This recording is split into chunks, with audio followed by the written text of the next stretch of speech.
Относительно этого секрета Полишинеля к закону о так называемой реинтеграции оккупированных территорий. Достаточно коротко скажу. Это действительно секрет Полишинеля. Его, естественно, подписал бы Порошенко. Причина его следующая. Россию нужно назвать агрессором, убрать из переговорного процесса Луганск и Донецк, выстроить Москву как государство, которое является агрессором-оккупантом, применять к ней все репарации и так далее, которые существуют в соответствии с законами военного времени. Это первое. Второе, относительно доклада... А что в качестве репарации возьмут? Но есть же более коршунские партии там, да? Вот вы говорите, Севастополь и Крым убираем в сторону. Да нет, есть Яценюк, который... Это не я, это Вадим Валерьевич. Вообще не надо никуда убирать и не стоять себе на месте, с ними все в порядке. Есть более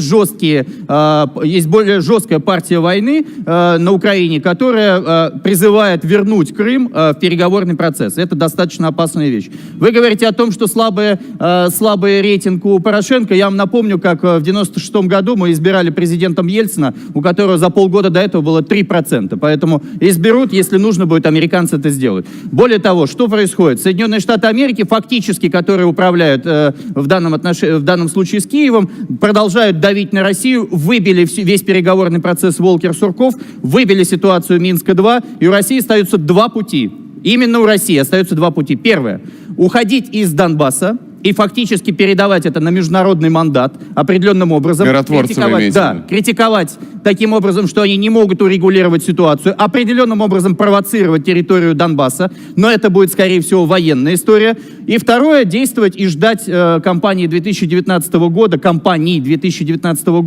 на Украине и президентских, и парламентских, рассчитывать на более вменяемую переговорную позицию. Поэтому я считаю, что... И вообще забудьте слово «война». Напомню, после Второй мировой войны еще никто никому никогда войны не объявлял.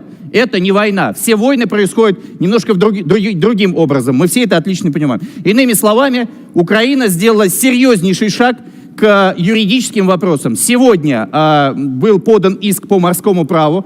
Порошенко сегодня поручил подготовить документы по подаче в Международный трибунал в Гааге против России. Напоминаю, ситуация по малазийскому Боингу сейчас будет вылезать. Украина действует в соответствии с юридическими нормами по всему миру, давит на Россию. Россия остается только огрызаться через средства массовой информации. Подождите, мы же можем тоже юридическими средствами отвечать. Информационную и юридическую кампанию мы проигрываем. Это очередное давление, такое же, как Олимпиада.